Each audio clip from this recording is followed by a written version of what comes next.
I was born the third out of 10 siblings in a refugee camp in Tanzania called Camp Duta.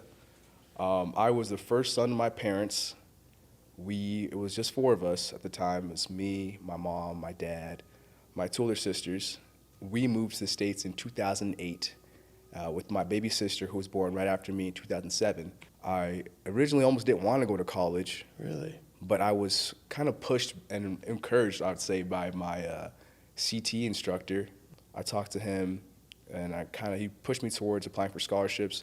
Applied for some scholarships, and I got some scholarships, and I saw that, man, college is it's actual like a choice. And it's funny, as someone who was born and raised in South Dakota and has lived in South Dakota all their life, and found DSU to become my home, and now a place where I can call more than my home, my job, my career.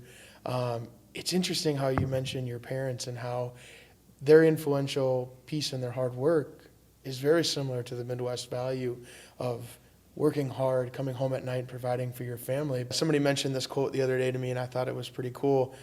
Leaders and people will plant trees, which they'll never sit under the shade. Oh, wow. And, that. that's really cool is your parents took a very big step and a leap to come over here and planted their trees in America. And, now for generations, we'll get to sit under that tree and the shade will protect them. And that's just what's really impactful about your story. Everything about DSU is it's unique. It's its own feeling. I found so many friends so quickly. And that's maybe because I was on the football team, and you have natural teammates. Absolutely. They're built-in friends, I like to say. When you're on that team, you get built-in friends. But those connections that you make on that team especially, they last forever. I'm still connected to people from my freshman year who aren't even in the state no more. Right. But when you come to DSU, it's a different vibe. I don't know how to explain it. We have something for everybody. It's so important that when I walked in here on day one that I had an opportunity to already feel connected, because I knew that there was somebody out there that cared enough to donate for me.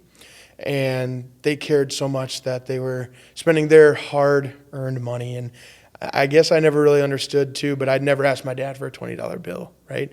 The people of Madison, the people of Dakota State University cared about the incoming students so much that they didn't even know them, yet were willing to give money to be a champion scholar and to help me and to help all my friends and to help the next generation of Trojans so that they can come in and feel the same way that I did, that you could sit down and have comfort and ease knowing that I'm getting the best education in the best place, but also that people were behind me.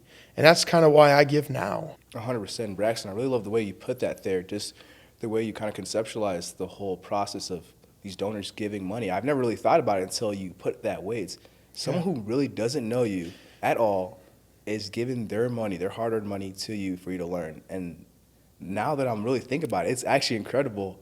When I first came on campus, I also couldn't believe it. Like, they're giving me free money just to come here, just for ACT.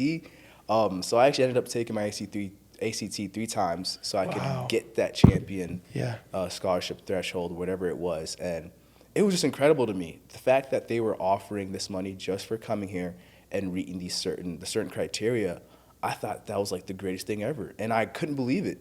With me having all the scholarships that I did have, I didn't have to focus on trying to manage work and school as much, because that's a problem that I see with a lot of college students.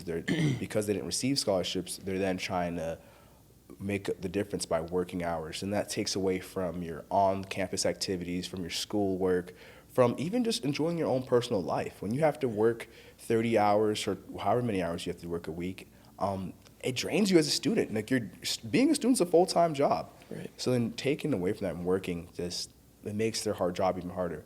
But because I was able to receive the scholarships, I was able to do things that I wanted to do. And I think people don't understand the value of even $100 or $1,000 or $5,000 or whatever it is to support a student, that makes a huge difference. That's a textbook we don't have to buy. That's a class that we don't have to pay for ourselves. And I think that's what being a student at DSU was all about, that whatever I can do to better myself in the classroom, but also whatever any donor can do to help me, whether it's small, medium, or large, I just felt so compelled that now as an alum that I have the chance to give back and chance to help students like you and to help students, honestly, just like me. I hope that someday students will feel the same way that I did walking across that stage, and that the gratitude and the feeling that their heart is just full of DSU pride. And I think that's exactly what Champion Scholars are here at DSU. And I think you feel the same way.